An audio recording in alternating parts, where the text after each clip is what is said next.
TV Batuíra Portugal. Para lá do amanhã. Moradas espirituais. Visita a 20 colónias.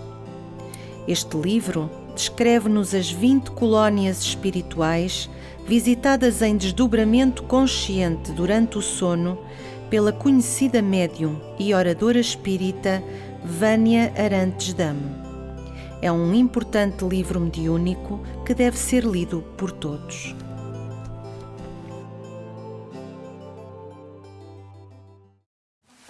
Olá a todos, boa noite. Sejam todos muito bem-vindos nesta noite que ventosa e fria, não é? Que estava tão tranquilo durante o dia e que agora ficou um bocadinho mais ventoso e um bocadinho mais frio. É com o coração cheio de gratidão que eu estou aqui convosco, para partilhar convosco os ensinamentos de outros irmãos que antes de nós trabalharam estas matérias, as partilharam e as vivenciaram. É um tema que me deu muita alegria preparar. É um tema que eu penso que nunca se esgota. E o tema é perdão e autoperdão. Nós somos todos energia, luz divina e todos em nós temos uma pequena centelha de Deus. E não nos esqueçamos disso. Eu vou tentar durante a noite de hoje. O que vos trago baseia-se nestes 3 livros, em mais um ou outro complementar, mas basicamente nestes 3 livros. O Espinho da Insatisfação, de Newton. Tenho que pôr os óculos. Poxa, muito obrigada.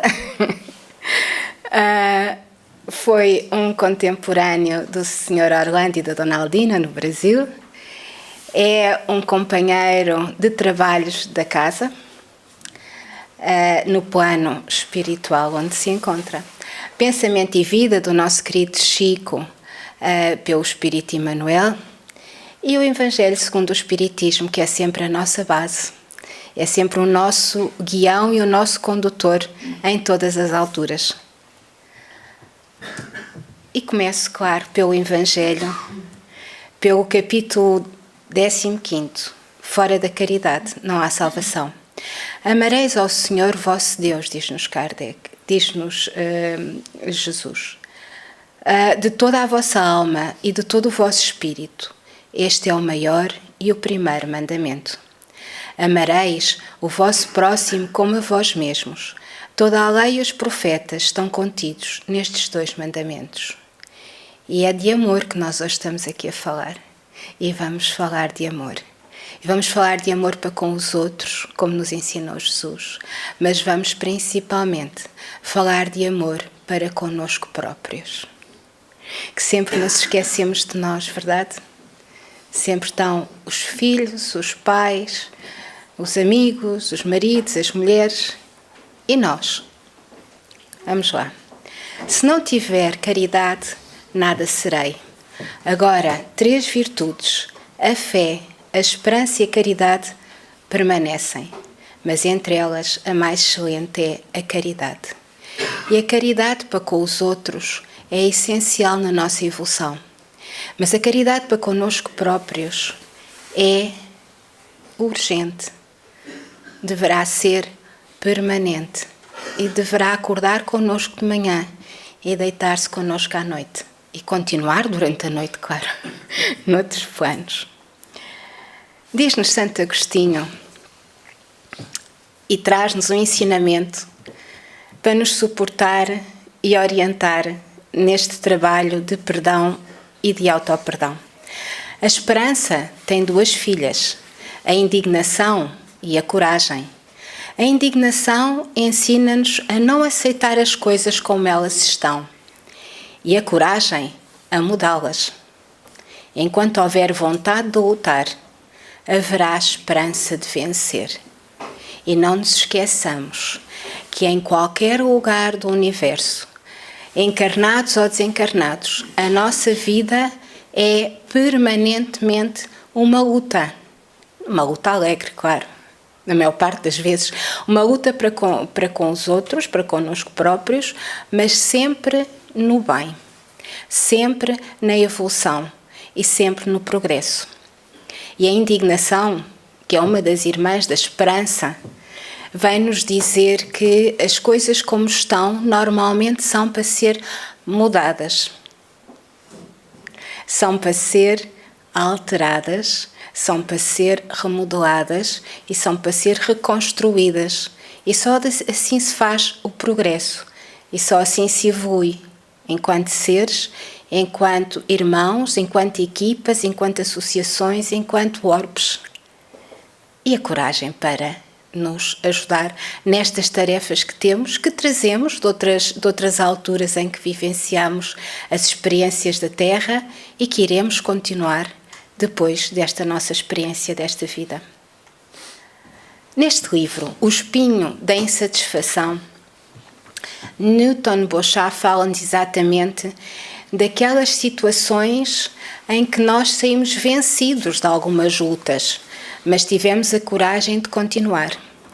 E em 8, 9 pequeninos contos, porque o livro é muito fininho, mas é maravilhoso. Fala-nos não só do espinho da insatisfação individual, contando-nos histórias verídicas de situações, algumas que ele vivenciou, outras que reportam aos tempos da história, e espinhos coletivos, espinhos de culturas que atravessam o tempo, como é o caso de uma situação em França que foi até aos dias da vivência e da experiência no Brasil, no tempo em que o Sr. Orlando e a Dona Aldina conviveram com este nosso irmão, e onde ainda estão a ser resgatados na altura, algumas situações decorrentes de acontecimentos, alguns dramáticos, como foi o caso dos... agora esqueci-me. Hugonotes, exatamente. Noite de São Bartolomeu. Obrigada, Sr. Orlando. Essa situação violentíssima causou, segundo Newton e Bochat, um espinho em França. Espinho esse que, passados muitos séculos, ainda estava a ser regenerado, ainda estavam a reencarnar espíritos que o vivenciaram dos dois lados da barreira e que irão, alguns deles, continuar, outros a situação ficou sanada.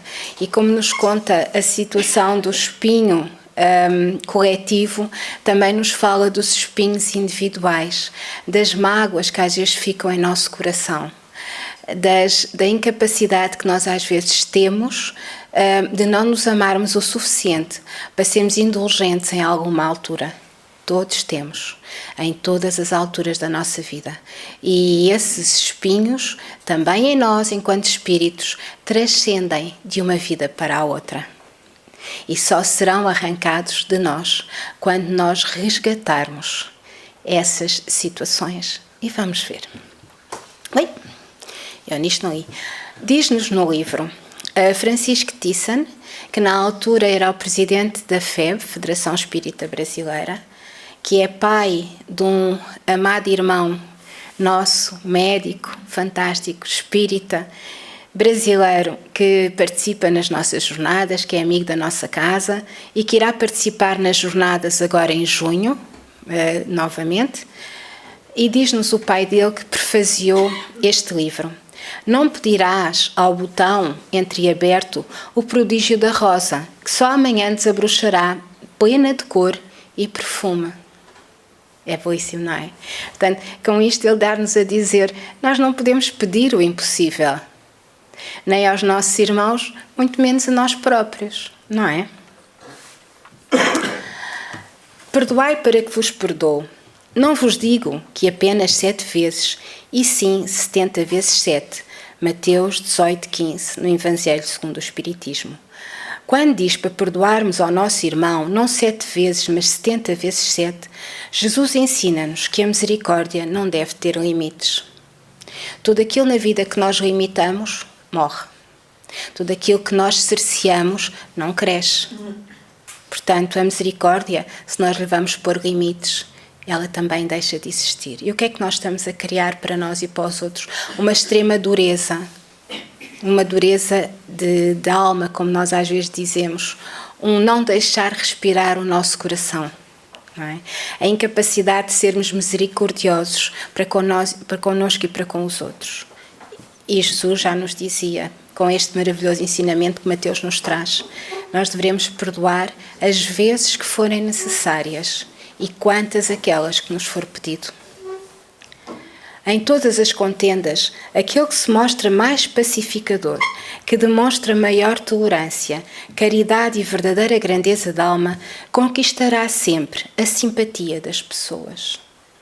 As lutas que falávamos há pouco, que são transversais às diferentes vidas, são lutas para connosco próprios. Para com os outros, nós devemos ter um comportamento de abnegação e de serenidade, sempre de simpatia, quando possível. Portanto, a maior luta que nós sempre travamos é dentro de nós próprios. A maior dificuldade de serenidade é dentro de nós próprios.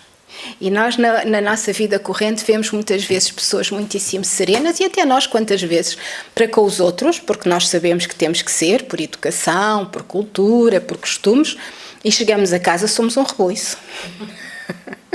E chegamos a casa, acabou-se a simpatia, porque achamos que os outros em casa têm que nos aceitar como nós somos.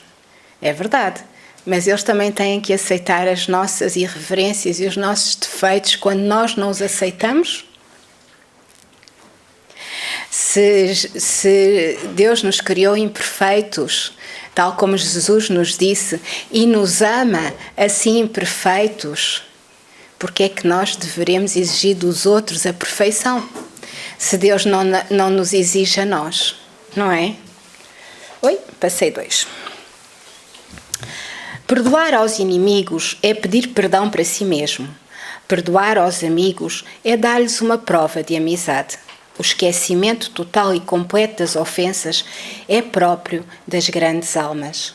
Nós para lá caminhamos, devagarinho, ao nosso ritmo, com muita serenidade.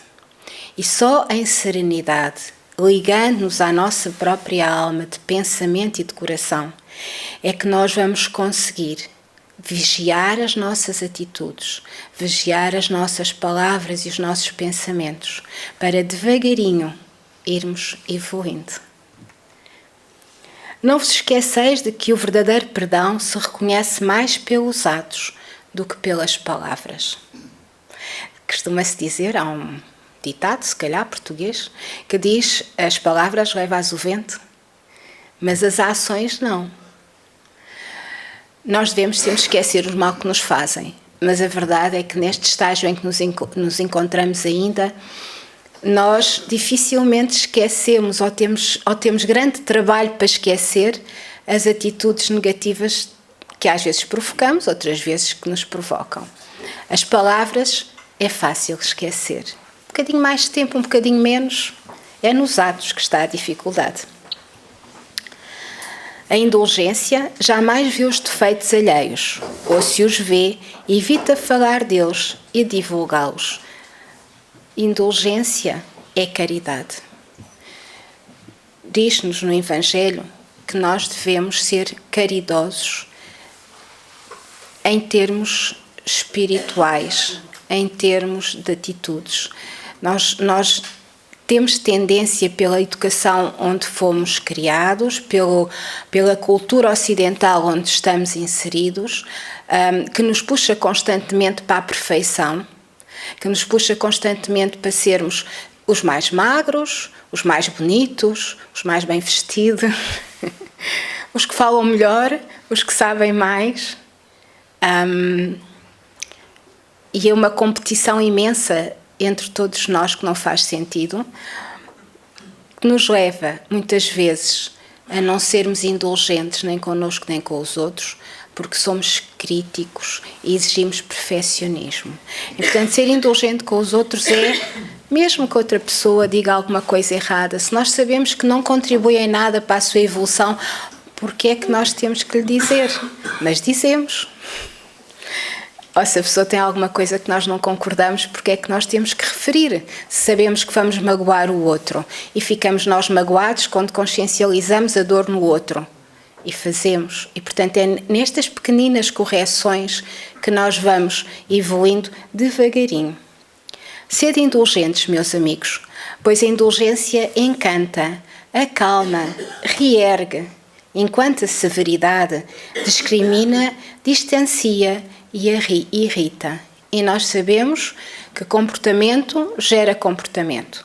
E se eu sou severa, se eu discrimino, se eu distancio e irrito, eu estou a criar à minha volta exatamente este ambiente, que é um ambiente negativo, que é um ambiente que vai atrair outras energias negativas, que nos vai fazer mal a nós e aos outros, que levamos depois esse peso e essas mágoas e esses espinhos para onde quer que nós vamos.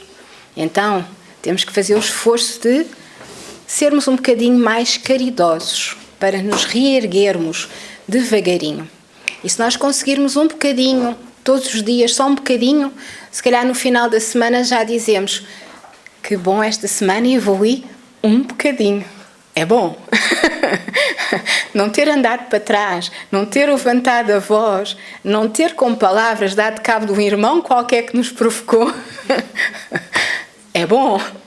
Principalmente no trânsito de Lisboa, não é? É bom. É muito bom. Trago-vos ainda um livro também maravilhoso do nosso querido Chico, também de Emmanuel, que é o Perdão e Vida, que nos diz a respeito do auto-perdão. A felicidade real é uma casa que se constrói por dentro da própria alma. E aqui o que Emmanuel, maravilhoso, sempre nos traz, os seus ensinamentos, nos diz, é isso mesmo, é que é trabalhando na nossa consciência que nós vamos construir a felicidade. Nós não vivemos num planeta feliz. Ainda não temos o mérito, por situações pretéritas, de estar mais evoluídos. Temos aqui uma missão, vamos caminhando devagarinho e vamos regenerando o que temos para regenerar, cada um com a sua missão. Mas sabemos que podemos ir construindo pequeninas felicidades.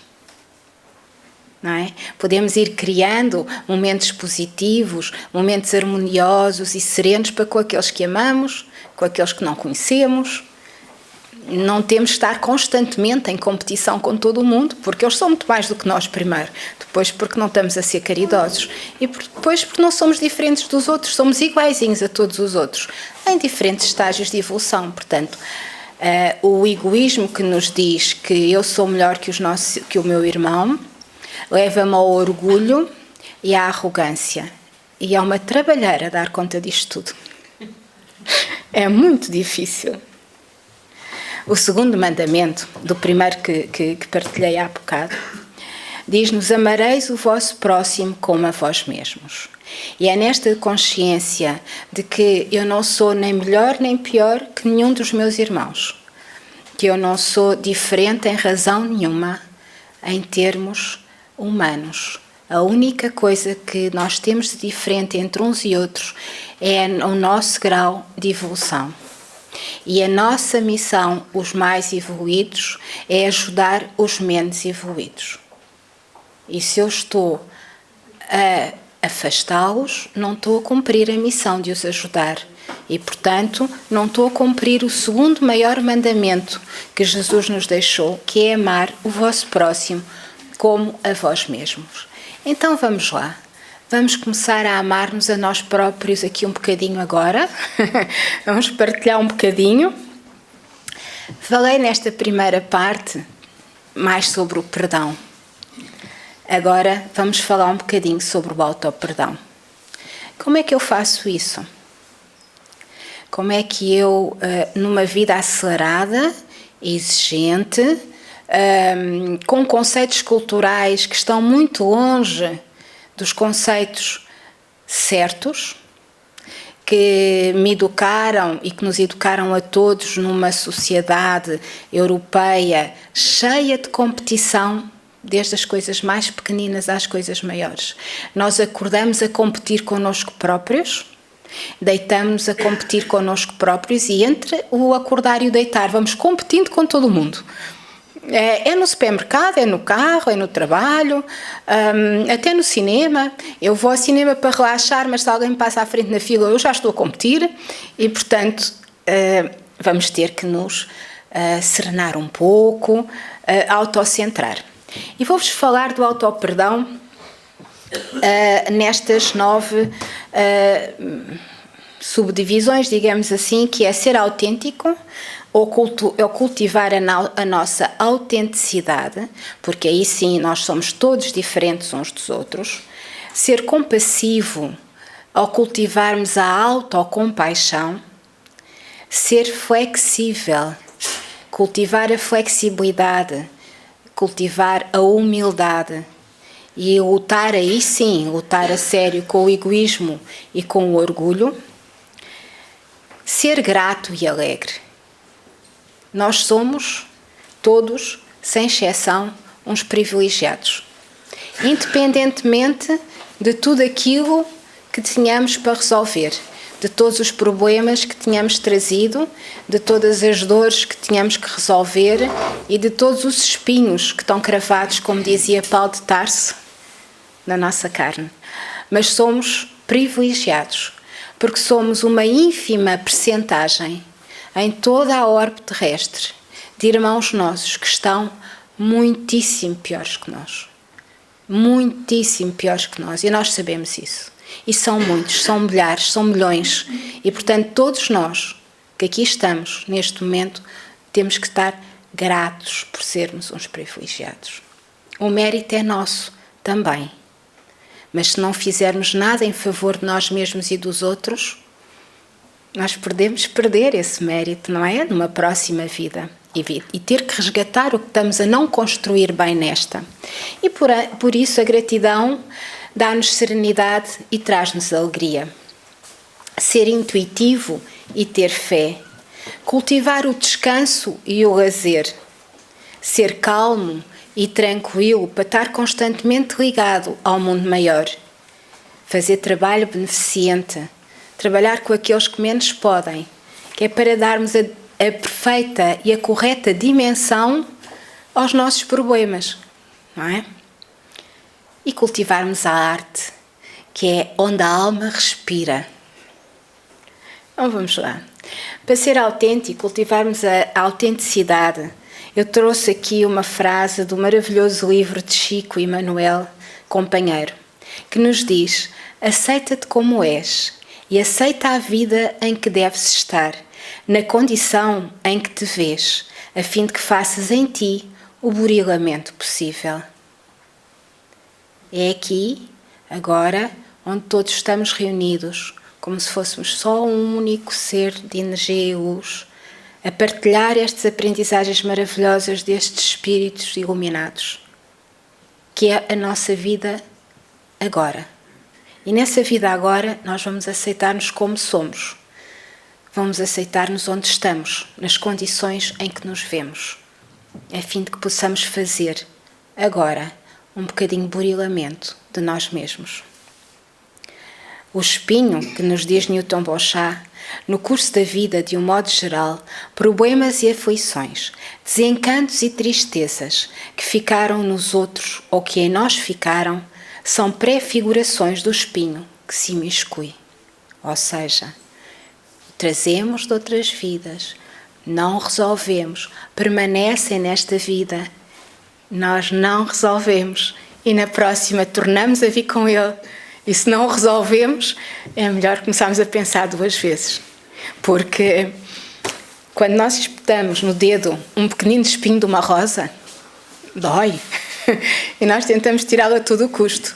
Agora, um espinho da alma só se tira através do trabalho regenerador.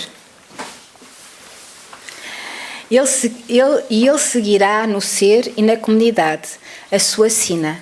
A advertência muda a elucidar sempre que a exaltação humana é a bolha de sabão, que as vanglórias terrenas são flores de um dia. De facto, de nada valem. Porque ninguém impedirá que continues petando só terminando a sua tarefa quando, redimida a criatura, o retirar de si, espontaneamente, sem violência. Mais uma vez, a nossa autoindulgência ou a autocompaixão. No trabalho perseverante e constante do dia a dia, devagarinho, ele vai saindo.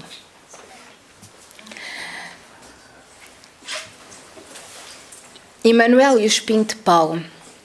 Paulo de Tarso referia-se muitas vezes a um espinho que lhe estava cravado na carne.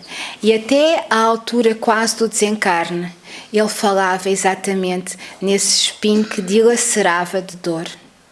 Mas ele dizia que tinha que continuar caminhando, sabendo que tinha esse espinho, consciente que ele estava lá. Mas fez uma vida de trabalho, de sofrimento, de divulgação, de elevação e de consciencialização. E o espinho era o resgate que ele tinha que fazer em si próprio. Não só da vida presente em que ele estava, pois ele tinha sido um militar, nós sabemos, era um romano, cheio de força e de pujança, perseguiu os cristãos, os cristãos novos, os iniciados, e portanto ele sabia bem qual era o espinho. E durante a vida ele trabalhou nele, mas na hora da morte ainda se referiu ao espinho que dilacerava. Ser autocompassivo ou cultivar a compaixão também nos diz que é aceitar-nos como nós somos. Aceita-te como és e aceita a vida em que deves estar, na condição em que te vês, a fim de que faças em ti o puramente possível. Aqui, mais uma vez, estou a repetir a leitura, também podemos interpretar como se Deus nos criou como nós somos. Porque é que nós queremos corrigir a obra de Deus? Se Deus me criou gordinha, porque é que eu quero ser magra?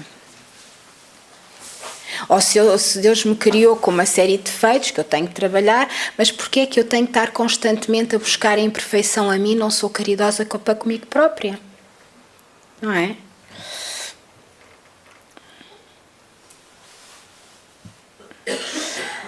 No livro Perdão e Vida, que já falámos há pouco, diz-nos Meimei, a nossa querida Meimei, que connosco trabalha aqui no centro também. Das grandes irmãs do amor, a que nunca chega em vão é aquela que se conhece pelo nome da compaixão. Portanto, compaixão, como já referimos, é amar-nos também, sermos tolerantes para connosco, sermos indulgentes para connosco e não só para com os outros. Trazermos para dentro de nós, no equilíbrio da nossa alma, a luz que nos foi deixada, para que possamos burilar-nos e trabalhar-nos em nós com muito amor. Não nos esqueçamos que nós somos os únicos responsáveis pela nossa evolução. Somos os únicos responsáveis pelas nossas escolhas, ao minuto ou ao segundo, porque temos o maravilhoso dom do livre-arbítrio. E, portanto, se nós não nos amarmos com tudo isto que temos, se não formos compassivos ou tivermos compaixão para connosco próprios, quem é que vai ter? Cultivar a autocompaixão. Um poeta indiano e pensador, ou não fossem os artistas e os poetas tocados pelo dedo de Deus, diz-nos o seguinte: eu, minha alma, enviei pelo espaço sem fim, para um traço aprender do mistério misterioso além. Minha alma devagar foi retornando a mim e disse: eu sou o céu, como o inferno também. Céu e inferno, diz-nos Bochat, positivo e negativo, qualidades guardadas, arquivadas na intimidade do próprio ser, em seu corpo espiritual, a que nós, espíritas, chamamos perispírito. Todos nós nascemos com a dualidade do perfeito e do imperfeito, a dualidade do divino e do negativo. E todas essas memórias estão no nosso perispírito que passa connosco, nós sabemos. E, portanto, se nós já sabemos tudo isto, vamos nos aceitar como somos. Libertar-nos da exigência exagerada do perfeccionismo desrespeitoso que nos leva do egoísmo ao orgulho. Ter plena consciência de quem somos e fazer a nossa parte dá-nos autenticidade e autocompaixão. Despertamos em nós a centelha divina, o Deus em nós. Ativamos a nossa energia interior pelo amor. Diz-nos Mateus, no livro, no capítulo do Consolador, capítulo 6 do Evangelho: Vinde a mim todos vós que sofreis e que estáis sobrecarregados, e eu vos aliviarei. Tomai sobre vós o meu jugo e aprendei de mim, que sou manso e humilde de coração, e encontrareis o repouso de vossas almas, porque o meu jugo é suave e o meu fardo é leve. É com Jesus, foi com Jesus, continuará a ser com Jesus que aprendemos o melhor caminho, que aprendemos que temos a melhor estrada para evoluirmos dentro de nós mesmos.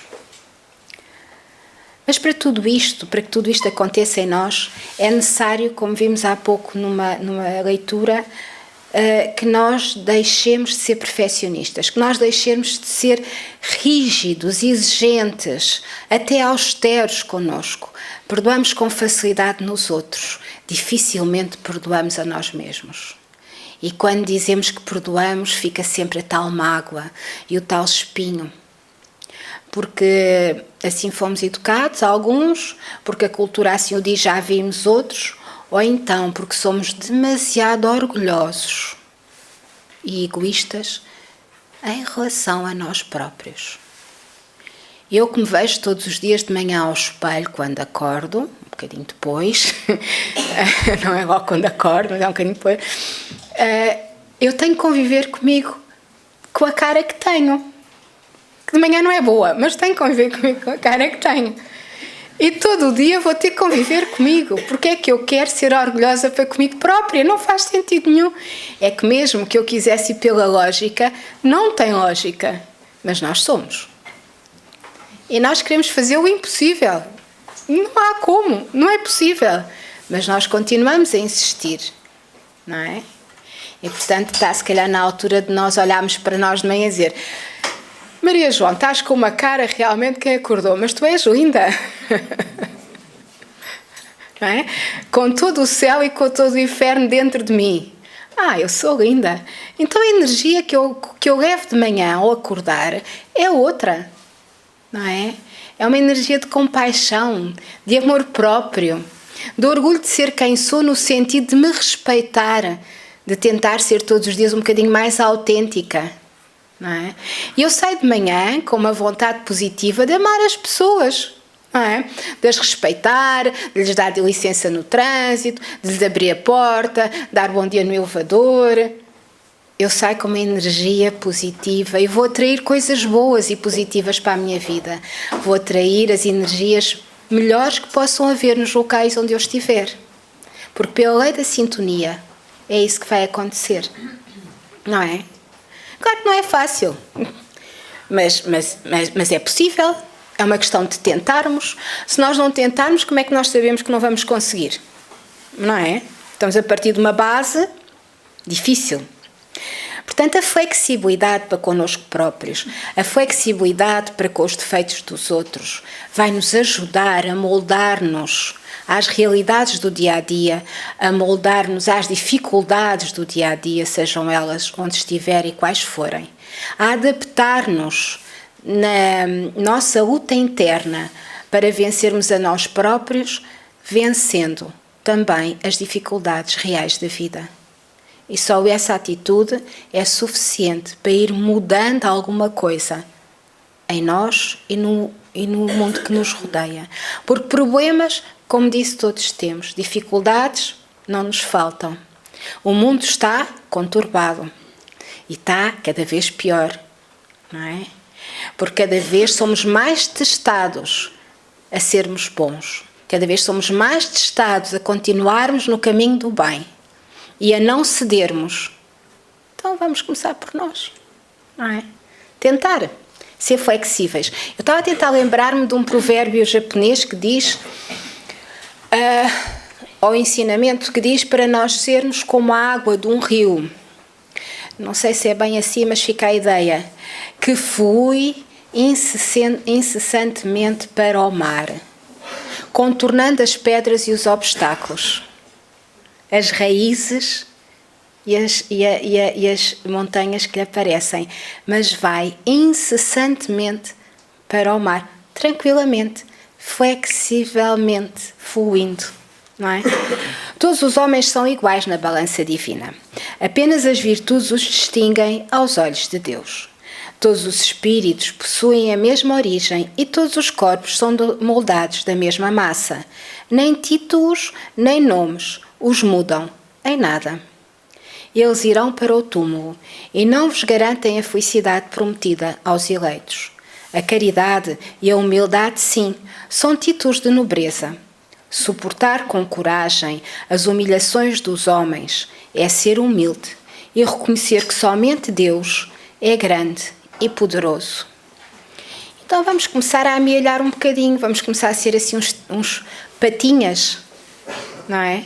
Das riquezas que realmente nos poderão trazer a felicidade numa vida futura, para termos mérito. E trabalhar então em nós a humildade. A humildade por força divina reflete-se luminosa em todos os domínios da natureza, os quais expressam efetivamente o trono de Deus, patrocinando o progresso e a renovação. E tudo no universo flui para o progresso, sem exceção.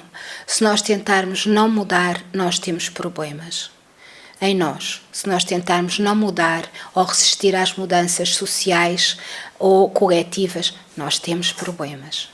E se nós tentarmos resistir à evolução planetária, nós estamos neste momento a ter problemas. Portanto, é deixar fluir, ser flexível, tirar das mudanças sempre a parte positiva das coisas boas, porque todas as coisas têm dois lados, como a moeda. Todas têm um lado positivo e negativo.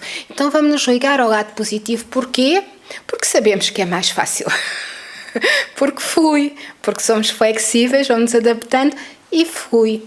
E vamos deixar cair um bocadinho o egoísmo centrado em nós e o orgulho e sermos humildes e dizer: eu não preciso ser tão competitivo, também não preciso ganhar sempre, também não preciso ser o primeiro sempre.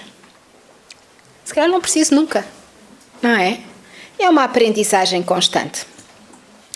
Quem retrata em si os louros dessa virtude, quase desconhecida, aceita sem constrangimento a obrigação de trabalhar e servir a benefício de todos, assimilando deste modo a bênção do equilíbrio e substancializando a manifestação das leis divinas que jamais alardeiam as próprias dádivas. E vamos ser gratos. E vamos ser alegres. E vamos cultivar à nossa volta a gratidão. A gratidão pelo ar que respiramos, porque se não fosse o ar, não estaríamos aqui. A gratidão pelo sol que nos aquece, que hoje agora à tarde estava fraquito, que é a vida, não é? A gratidão por termos a oportunidade de termos um corpo e podermos ratificar, recuperar, redimir vidas pretéritas. Nós sabemos que há imensos espíritos que neste momento querem reencarnar. Imensos. E não têm a oportunidade de ter um corpo físico. Porquê? Porque nós, na nossa sociedade, nas condições que todos temos e sabemos, com os princípios, se calhar pouco adaptáveis e flexíveis, não temos condições, não queremos e achamos que podemos competir com Deus e não temos filhos. Quer dizer, eu tive 2, já fiz uma parte. Já contribuí qualquer coisa. Mas a grande maioria, não é? E, portanto, a tendência é para cada vez termos menos filhos, cada vez darmos menos oportunidade a esses seres de luz, a esses seres como nós, com pretéritos pesados, que precisam de reencarnar, que precisam de resgatar as suas culpas e as suas mágoas e os seus karmas. E portanto, nós só por a oportunidade da vida, a oportunidade de estarmos aqui, já estamos gratos. A oportunidade de termos um centro como este, que nos acolhe, que nos ensina, que nos permite estudar, que nos permite partilhar, que nos permite trabalhar em prol do outro, é uma grande bênção, não é? A oportunidade de vivermos num país que está mesmo em frente a um mar lindíssimo, que é o Atlântico, o oceano, que não está assim tão poluído, que cheira maravilhosamente de manhã. Um país que é sereno na conturbação do mundo. É uma grande bênção. Não é? E termos os dias de sol, muito mais que os dias de chuva ou de inverno, é maravilhoso. E, portanto, só temos que estar gratos à vida. E a gratidão dá-nos felicidade. Feliz daquele que, no decorrer da sua vida, ama amplamente seus irmãos em sofrimento. Feliz daquele que ama, pois não conhece nem a angústia da alma, nem a do corpo. Seus pés são leves e vive como se estivesse transportado fora de si mesmo. E nós sabemos, porque já o sentimos, que quando nós andamos alegres, nós sentimos-nos leves, não é? Quando nós estamos tristes, nós temos um peso. Porquê? Porque nós estamos a imantar com energias pesadas. Estamos a ir contra a nossa natureza, que é a evolução e o progresso. Estamos a ir contra as leis divinas de amor e de paz, serenidade e tranquilidade. E o peso é grande. E nós sentimos fisicamente esse peso. E também, quando estamos alegres e bem dispostos, sentimos-nos leves. Mais uma razão para estarmos gratos, por já conseguir ver esta diferença. E para estarmos alegres, porque a sabemos. Quando Jesus pronunciou a divina palavra amor, os povos se emocionaram e os mártires, cheios de esperança, desceram ao circo.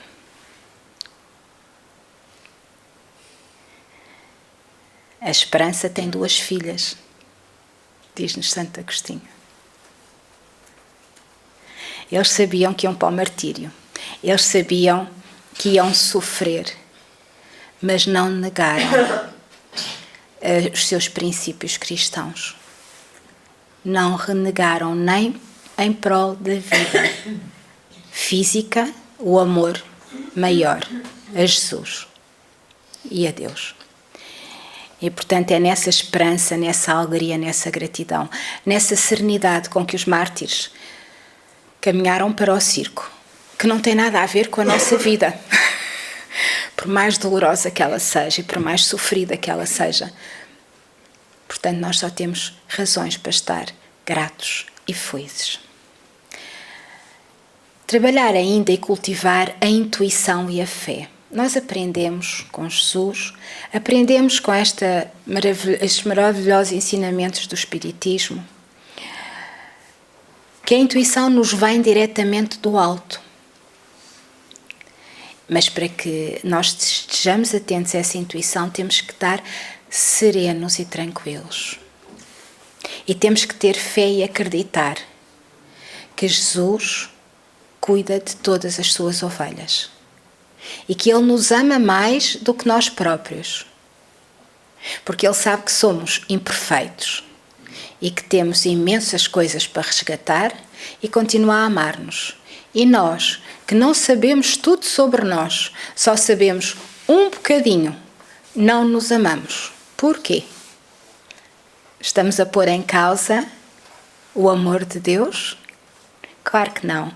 Temos só que nos ir aperfeiçoando e ficar atentos para estas situações e ter fé e acreditar, sempre acreditar. É a força que nasce com a própria alma, certeza instintiva na sabedoria de Deus, que é a sabedoria da própria vida. Palpita em todos os seres, vibra em todas as coisas. Mostra-se no cristal fraturado que se recompõe, humilde e revela-se na arte decepada que se refaz. gradativamente, entregando-se às leis da renovação que abarcam a natureza. Diz no Evangelho que a fé move montanhas. As montanhas que a fé transporta são as dificuldades, as resistências, a má vontade que se encontram entre os homens, os preconceitos rotineiros, o interesse material, o egoísmo, que barram o caminho de todo aquele que trabalha pelo progresso da humanidade. E todo aquele que trabalha pelo progresso da humanidade somos todos nós, quando trabalhamos com esse intuito. Porque o progresso da humanidade não se faz só de uma ou de outra pessoa, embora alguns espíritos mais elevados que vivem entre nós tenham essas missões, nos promover esse progresso. Mas ele é feito de todos nós. No nosso dia-a-dia, com as nossas atitudes, com as nossas escolhas, nós estamos contribuindo para o progresso de toda a humanidade. Ou não, mas nós vamos acreditar que sim. Não nos esqueçamos que há pelo menos 3 tipologias de pessoas. As pessoas que não querem amar, as pessoas que não sabem amar e as pessoas que preferem não amar. E, portanto, nós temos que ter esta consciência, porque já temos este conhecimento de que nem todos querem ser amados. Há quem não queira. E dentro dos que não querem, há aqueles que acham que o amor é só para eles.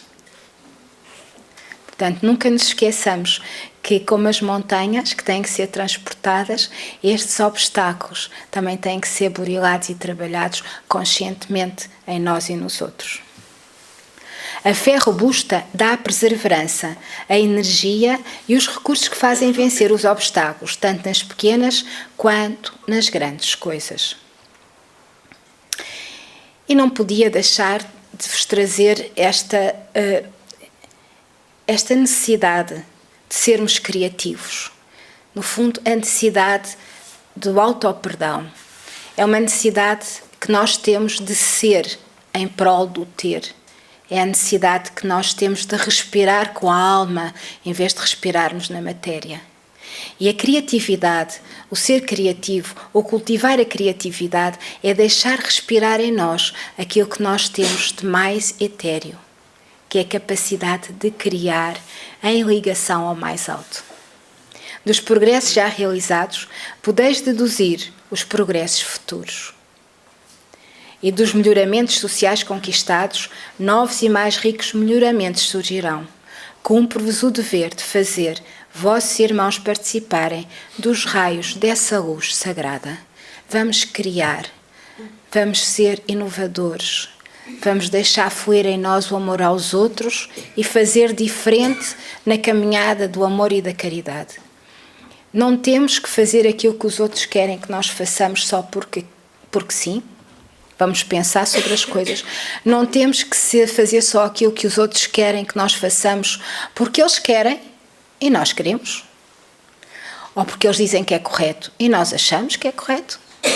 E, portanto, temos de ser criativos, mas sem ofender ninguém, sendo indulgentes, sendo serenos, estando atentos, devagarinho. Não se fazem revoluções de um dia para o outro sem sangue e nós não queremos, portanto, com muita calma em nós e nos outros, está bem? Ser calmo e tranquilo é cultivar a calma e a tranquilidade. Nós, nas nossas lutas diárias, dividimos o nosso dia, podemos dividir em 3 grandes períodos. Não é assim. Nós sabemos que na vida das cidades não é assim. Mas o ideal, diz-nos a saúde mental, é dividirmos o nosso dia em 3 partes. 8 horas para o trabalho, 8 horas para a família ou para os amigos e 8 horas só para nós. Eu pergunto, quem é que tem 8 horas só para si? Não temos, para não. Não podemos. Aí inclui-se o tempo também de descansar um pouco, enfim, tudo isso. E, portanto, o que nós temos que cultivar é a calma e a tranquilidade. Irmos arranjando coisas que nos deem prazer durante o dia. Nós nas cidades não temos 8 horas para nós, nem temos 4 horas para nós, nem temos 2 horas para nós. E às vezes temos aqueles minutos em que lemos antes de dormir e já a cabecear no livro, não é? Portanto, não temos. Mas se nós conseguirmos devagarinho, a dar espaço a nós próprios para ouvir aquela música maravilhosa, ou para ler aquele livro, para dar aquele passeio, para respirar a maresia do rio ou do mar, enfim, já estamos a ser indulgentes connosco, estamos a ser caridosos, estamos-nos a amar, estamos a promover em nós progresso. Diz-nos Mateus: não vos preocupeis, pois, com o dia de amanhã. O dia de amanhã terá as suas preocupações próprias. A cada dia basta o seu cuidado. No início, eu partilhei convosco o que aprendi com estes maravilhosos seres de luz que nos fizeram chegar a estes ensinamentos. Que o que existe realmente é o agora. Portanto, não vale a pena nós estarmos preocupados com o que é que vem amanhã, porque pode não vir. Nós trazemos só bilhete de vinda, não temos bilhete de partida. Quer isto dizer que não sabemos quando é que voltamos para casa. E podemos voltar para casa daqui a pouco. Podemos voltar para casa daqui a muito. Nós não sabemos. E também não estamos nada preocupados porque sabemos que temos coisas para fazer antes dessa nossa partida. Mas devemos ter sempre as malas prontas. Devemos ter sempre em consciência o trabalho de o agora feito. E agora, em pensamento e em consciência, eu estou aqui convosco. E o que eu tenho neste momento é exatamente isso. A partilha que estamos a ter, todos juntos, nesta sala, agora. Não vale a pena nós preocuparmos com o amanhã. Nós não controlamos absolutamente nada. E, portanto, não vale a pena. E o preocuparmos com o amanhã traz-nos o quê? Traz-nos o não usufruirmos do momento agora. Traz-nos a impossibilidade de estarmos calmos e serenos, de sermos tranquilos e criativos, de estarmos ligados ao mais alto porque não estamos serenos. E traz-nos mais coisas. Traz-nos um pensamento desviado, preocupado, pesado e negativo, que pela lei da sintonia se vai imantar com outros pensamentos idênticos. Em vez de eu estar a aliviar o peso que já tenho do meu dia normal, eu estou a carregar esse peso. Então vamos ser felizes agora, aqui, todos juntos, neste bocadinho, e depois logo se vê, como nos diz aqui Mateus. Fazer um trabalho beneficente, cultivar o trabalho em prol dos outros, como partilhámos há pouco, traz-nos a dimensão real dos nossos próprios problemas. Eles ficam mais pequeninos, se calhar aquela confusão enorme que eu tinha há pouco já não é nada, porque eu no trabalho beneficente eu estou a ver aqueles que realmente têm problemas, aqueles que realmente estão a lutar dia a dia para sobreviver. Minuto a minuto. Então, se calhar, aquelas situações que eu tinha lá no emprego não são assim tão importantes. São só pontos de vista diferentes, maneiras diferentes de ver as coisas ou de fazer. Se calhar não é assim tão importante, porque os tesouros que eu quero amealhar para levar na minha mala quando partir não têm nada a ver com esses problemas. Mas já têm a ver com o trabalho que eu faço na caridade com os meus irmãos. Já tem a ver com aquilo que eu faço dentro de mim, na caridade que eu tenho para comigo mesma. E, portanto, o trabalho na beneficência, o trabalho regenerador, nem que seja só um bocadinho. E não precisamos de estar a fazer esse trabalho se não tivermos tempo numa casa ou numa associação como a nossa. Podemos fazê-lo no dia a dia. E, portanto, é aí que nos vai também, e é desta forma que nos traz também energia. Retira-te da torre do eu, em que te colas ao exclusivismo, e abre o coração às dores dos semelhantes. E por último, trago-vos aquilo que eu acho que é muito importante nós cultivarmos, que é a nossa elevação do espírito e da alma, que nos vem através da arte, seja ela qual for. Uma boa música, um bom livro, um bom bailado, um bom espetáculo, o riso com os amigos, a arte de ser, que faz com que o nosso espírito evolua, relaxe, tranquilize e reenergize com as energias boas que esses momentos nos trazem. Passei a mais. A arte bem compreendida é um poderoso meio de elevação e de renovação. É a fonte dos mais puros prazeres da alma. Ela embeleza a vida, sustenta e consola na provação e traça para o espírito antecipadamente as rotas do céu. Vejam que bonito este pensamento de Leon Denis no livro O Espiritismo na Arte. É maravilhoso. E para terminar, trago-vos um pensamento de Memei que vem fechar o ciclo das nossas aprendizagens da noite. Santo Agostinho há pouco dizia-nos que, perseverando na esperança, com coragem, perdoando a nós e aos outros, nós poderemos vencer. E Meimei afirma: quem perdoa, vence. Portanto, façamos esse trabalho em nós, façamos esse trabalho na seara do Mestre, como nos diz Mateus, na parábola do bom semeador.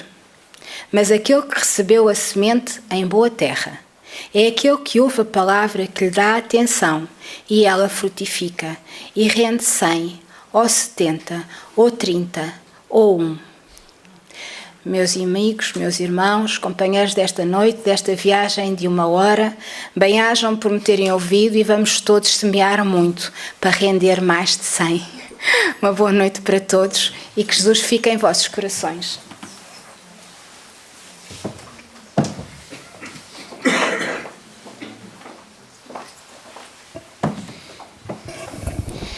Uma palestra é também a vibração e a alegria com que ela é dada. E realmente a João trouxe-nos tranquilidade para os nossos corações e para as nossas mentes, aqui refletindo sobre um tema absolutamente definitivo. Existe uma passagem em que Chico comenta que Emmanuel lhe explicou que o perdão é o salvo-conduto para toda a possibilidade de evolução e de progresso. Nós não termos amarras, nós não ficarmos agarrados àquilo que já foi. E é disponibilizar-se para, humildemente, como aqui foi muito bem colocado, libertarmos-nos daquilo que nós possamos ter ficado magoados com os outros e connosco mesmo. Como a João bem nos trouxe, nós temos uma condenação a nós mesmos. Não sei se já repararam, mas não conseguimos tirar férias. Nós estamos 24 horas connosco, 365 dias, e como nós sabemos, desde sempre para sempre. Portanto, é realmente um momento de amorosidade. Amorosidade com o amor que tem por nós, como aqui muito bem foi lembrado, Jesus sempre, Deus sempre. Então vamos aproveitar estas oportunidades de refletirmos sobre aquilo que é possível e muito difícil, sem dúvida, mas vamos aproveitar todas as oportunidades e amorosamente caminhar com muito, muito amor, com muita fé, e lindamente aquele ensinamento de Santo Agostinho: é necessário indignarmos-nos com aquilo que não está bem em nós e nos outros para podermos com coragem evoluir e alimentar a esperança sempre, que é o que nos leva para o alto. E vamos, como sempre fazemos, encerrar